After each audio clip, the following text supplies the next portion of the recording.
Have you ever imagined stepping into a world so hidden, so dark, that the things you witness defy every shred of reason and morality?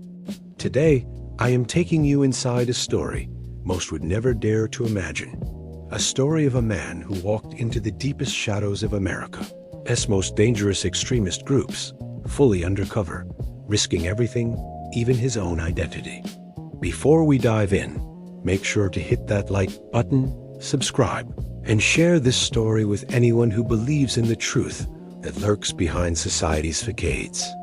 Stay connected, because what I'm about to reveal will challenge what you think you know about trust, loyalty, and fear.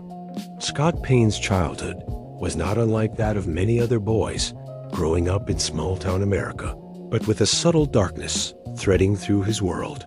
Born in a town with more secrets than streetlights, Scott was drawn to the mysterious and the forbidden from an early age. His fascination with horror films, crime novels, and stories of human depravity was more than just curiosity. It became an obsession. By his teenage years, he was exploring the fringes of society, reading about cults, underground movements, and extremist ideologies. He wasn't a fanatic. He was a seeker, hungry to understand the forces that could twist minds and destroy lives. At 17, Scott found himself drawn to challenges that tested his limits. While his peers were learning to drive or take on part-time jobs, Scott was experimenting with mental endurance, immersing himself in environments that demanded extreme focus and resilience.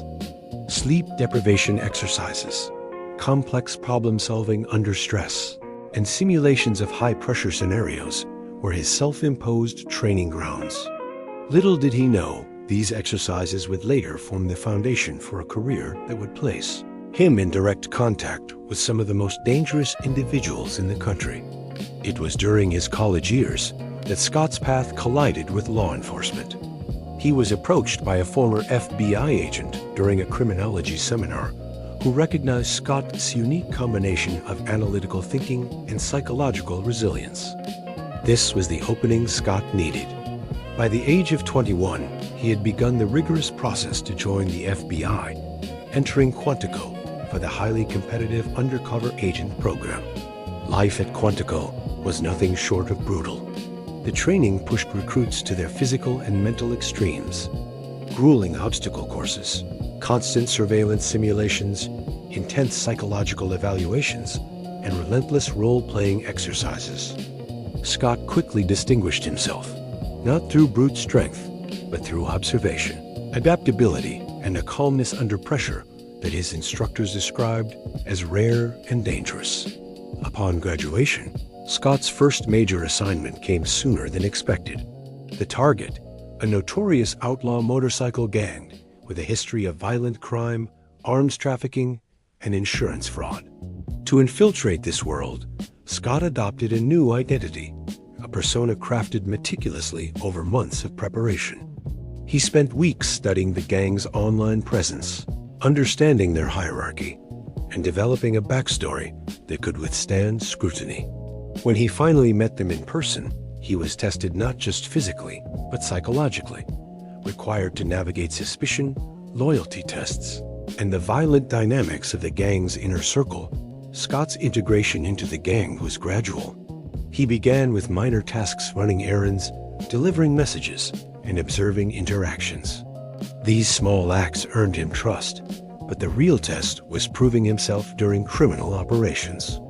The gang's activities were as varied as they were illegal. Insurance scams, minor thefts, and the occasional illicit trade. Each operation required Scott to balance careful observation with active participation, ensuring he could gather evidence without compromising his cover. The tension was constant. Every glance, every word could betray him. The adrenaline coursed through his veins daily, a reminder that any mistake could mean injury, exposure, or death. Beyond the immediate danger, Scott faced a subtler threat, the psychological toll of living two lives.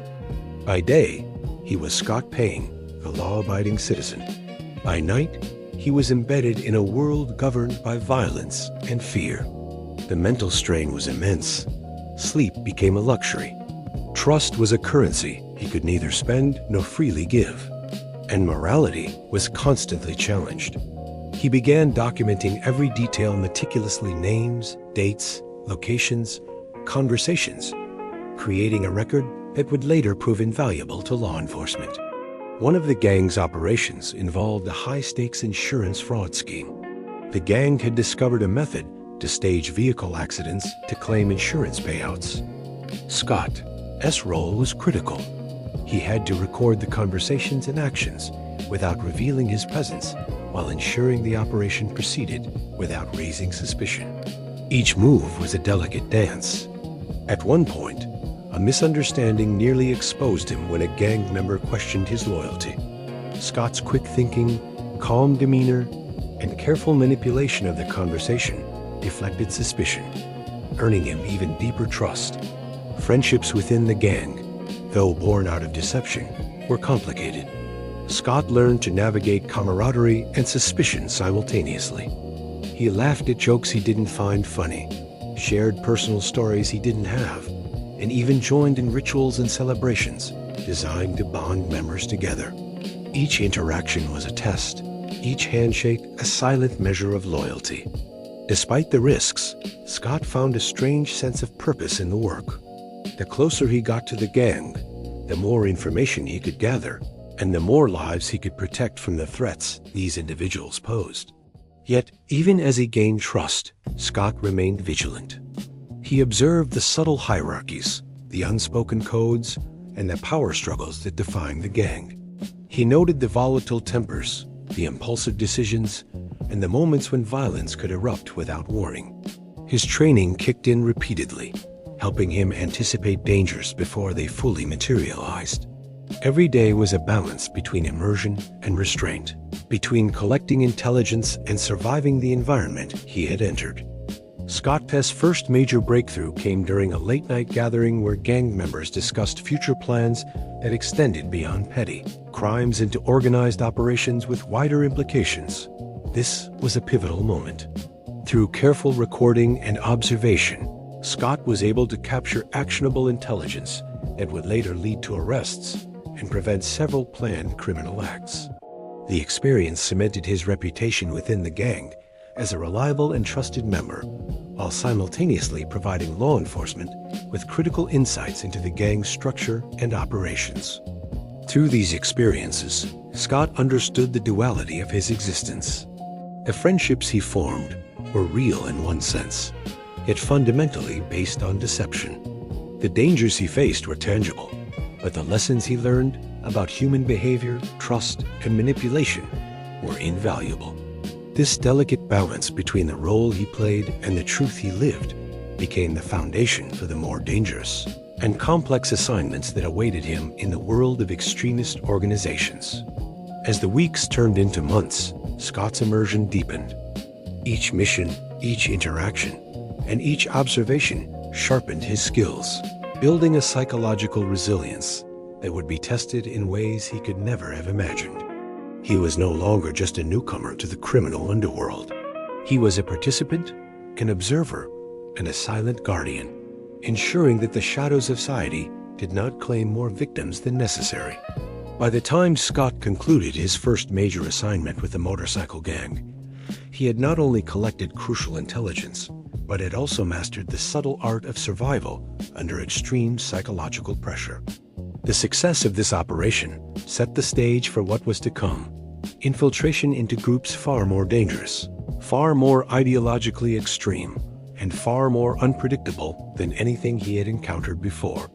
His journey into the darkness was only beginning, and the lessons he learned in these early days would prove essential for the trials that lay ahead. Scott Payne's success with the motorcycle gang earned him recognition, but the real challenge lay ahead. His next assignment was unlike anything he had faced before: a covert operation targeting extremist groups that had begun to emerge across the country. These were not just criminal organizations. They were networks driven by ideology, fanaticism, and a willingness to commit acts of violence to achieve their goals. The stakes were higher, the environment more volatile, and the risks far more severe. Preparation for this mission took months. Scott had to develop multiple identities simultaneously, each tailored to infiltrate different cells of extremists. He studied their online forums, literature, and recruitment patterns. Psychological profiling became his primary tool. He needed to understand not just what these groups did, but why they did it, the fears, ambitions, and convictions that bound members together. Every detail mattered: the way they spoke, the symbols they used, the rituals they performed. One small mistake could unravel years of careful planning. Scott's first contact with the extremist network occurred through online channels. He adopted a persona that aligned with the group's worldview, presenting himself as a disaffected individual seeking purpose and belonging. The initial interactions were cautious. Members tested newcomers rigorously, probing for inconsistencies, weaknesses, or signs of insincerity. Scott's training in behavioral observation and rapid adaptability allowed him to respond convincingly. He mirrored their language, expressed carefully calculated frustrations, and displayed an unwavering commitment to the cause, while all the time remaining entirely focused on gathering intelligence. Once he had earned preliminary trust, Scott was invited to small in-person meetings. These gatherings were tense, marked by silent observation, coded language, and constant evaluation of loyalty. Scott quickly learned the delicate balance of participating without overstepping boundaries. A simple misstep, a glance in the wrong direction, a hesitation before responding, could trigger suspicion and provoke hostility. He relied on his extensive training, staying calm under pressure, and using micro-expressions and subtle cues to maintain his cover. Inside these extremist circles, Scott encountered a disturbing mix of personalities: charismatic leaders, volatile enforcers, ideologues driven by pure conviction, and young recruits easily manipulated into compliance. He observed how fear and loyalty intertwined, how isolation from mainstream society intensified radical beliefs, and how groupthink often overpowered individual morality. The experience was both frightening and illuminating. Scott could see the mechanics of radicalization in action, understanding how ordinary individuals became capable of extreme acts when consumed by ideology. One pivotal moment came when Scott was present during a secretive strategy session. Members discussed plans to spread propaganda, recruit vulnerable individuals, and coordinate small-scale actions to intimidate communities. Although the meeting stopped short of explicit violence, it revealed the methods these groups used to expand their influence and normalize extremist thought. Scott meticulously documented every word, gesture, and pattern of interaction, knowing that this information could prevent future tragedies if interpreted correctly by law enforcement.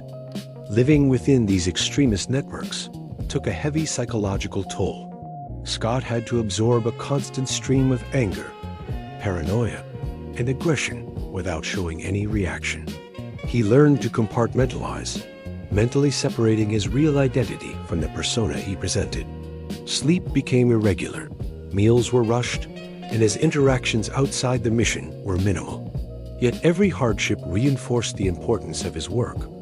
Every observation could save lives, dismantle networks, and thwart plans that could have catastrophic consequences. During his undercover tenure, Scott also discovered the role of recruitment tactics in these groups. New members were often carefully vetted, isolated from family and friends, and gradually indoctrinated with ideology through repetition, social pressure, and emotional manipulation.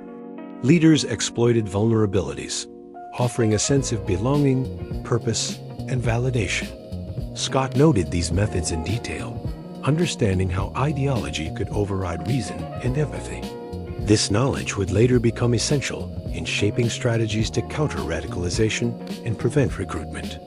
Trust, once again, became a complicated tool. Within these extremist networks, loyalty was tested in extreme ways. Scott was asked to perform tasks that were morally ambiguous, such as acting as a messenger for propaganda, attending events that glorified violence, or conveying messages designed to test new recruits' commitment. Each action required precise calculation.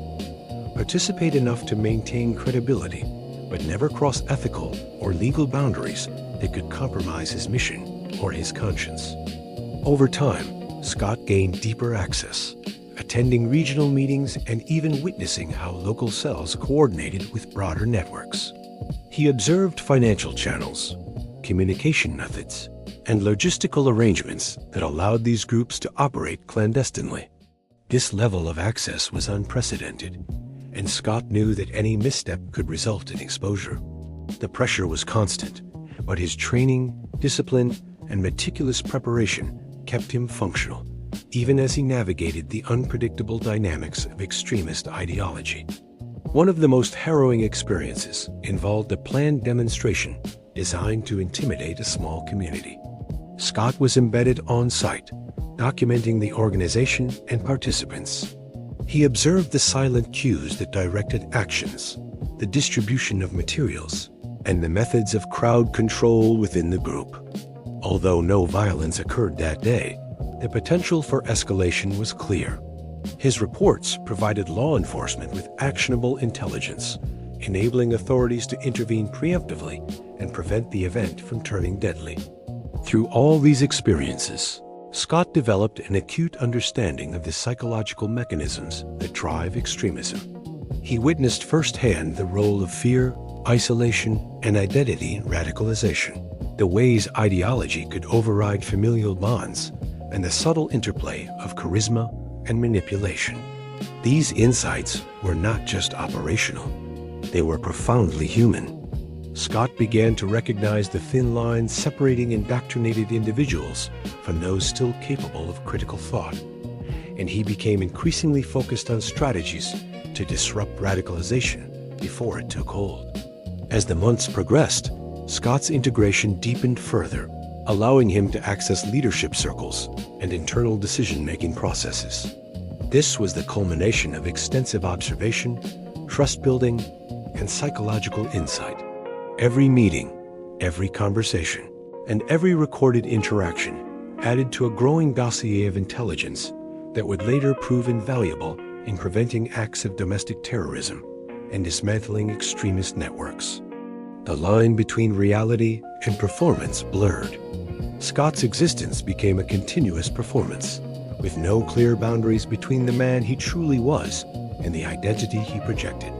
Yet he persevered, driven by a clear purpose: protecting lives and disrupting networks that thrived on fear, manipulation, and violence. The risks were enormous, the psychological toll relentless, and the rewards intangible. But in the shadows, his work was making a difference. One observation, one intervention, one meticulously documented moment at a time. Scott Payne had been in the field for weeks, now moving like a ghost through the labyrinth and alleys of the city, blending with crowds and conversations and recording every small piece of information that could make the difference between a disaster and prevention. His contact in the intelligence community had warned him that the group he was infiltrating was now operating at a level far beyond petty schemes. They were orchestrating an operation with international ramifications, something that required meticulous coordination and absolute secrecy. As Scott sat in a dimly lit cafe, pretending to be engrossed in a newspaper, he observed the group members entering a building that had long been rumored to host high-level meetings. Every movement, every glance, every whisper mattered. He had memorized their routines, their code phrases, and even the subtle signals they used to confirm each other's identity. It was a game of patience, and Scott had become a master at waiting, observing, and blending in with the shadows, knowing that even the smallest misstep could expose him and undo months of careful planning. Inside the building, the group was finalizing logistics for a plan that Scott had uncovered piece by piece: funding channels routed through shell companies, covert communications using encrypted devices, and personnel moving between countries under assumed identities. Each discovery made Scott's heart race, not because he feared for his life, but because he understood the magnitude of the intelligence he was gathering. His next step required him to access sensitive internal meetings, where decisions were made that could affect thousands. He used his knowledge of the building as security rotation and the predictable behavior of the guards to slip past checkpoints and find a vantage point overlooking the room. From there, he could see the discussions unfold, noting names, times, and sequences that would later prove crucial. The tension was suffocating. Every sudden sound, every flicker of movement could make him freeze in place, but he had trained for this exact moment. The shadows were his allies, and the rhythm of his own breathing became the soundtrack to this silent war. As the hours passed, Scott faced moral dilemmas that tested him more than any physical danger.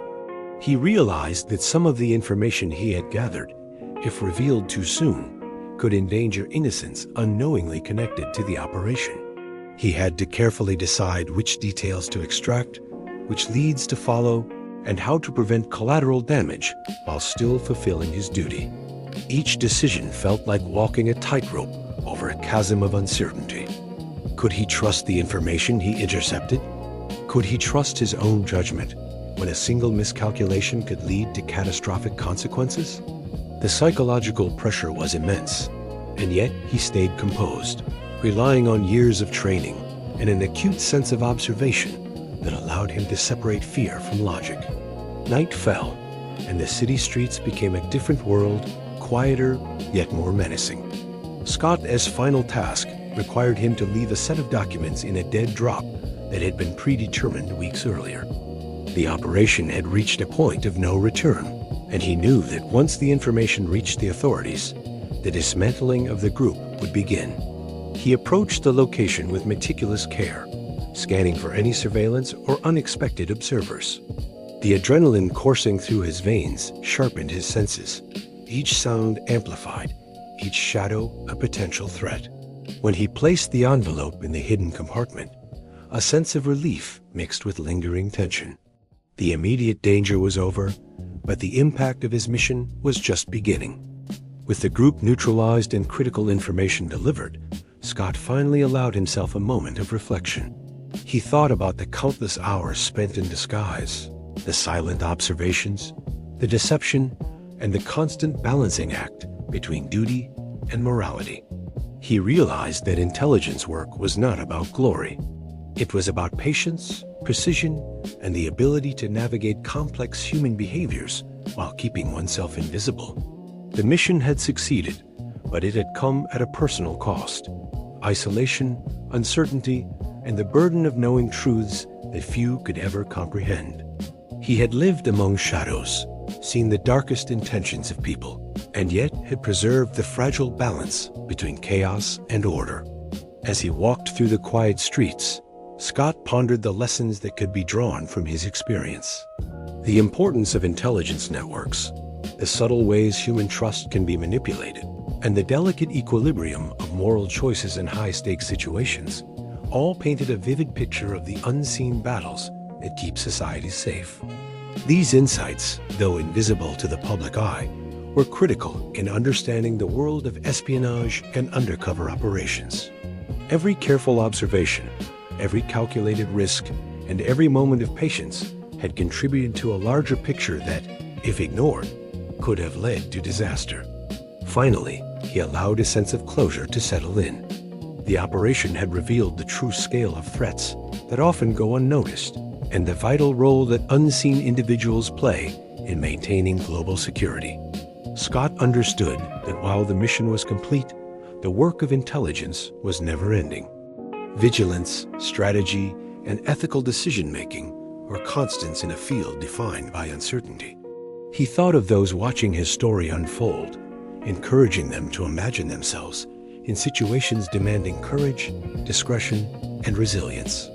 He hoped that by sharing this narrative, viewers could appreciate the hidden intricacies of espionage and the sacrifices made in the shadows for the safety of many. Disclaimer: this story is presented for informational and documentary purposes only, based on verified accounts and historical records. Spyward Story does not take sides or pass judgment on individuals or organizations. All names, events, and missions have been described in a manner suitable for educational and cinematic storytelling, while respecting privacy and safety standards. If you found Scott Payne's journey compelling, comment below where you are watching from. Share this story with friends, and subscribe to Spy Ward Story for more insights into the world of espionage. Remember, the shadows hold stories that are unseen, and understanding them helps us comprehend the delicate balance of global security.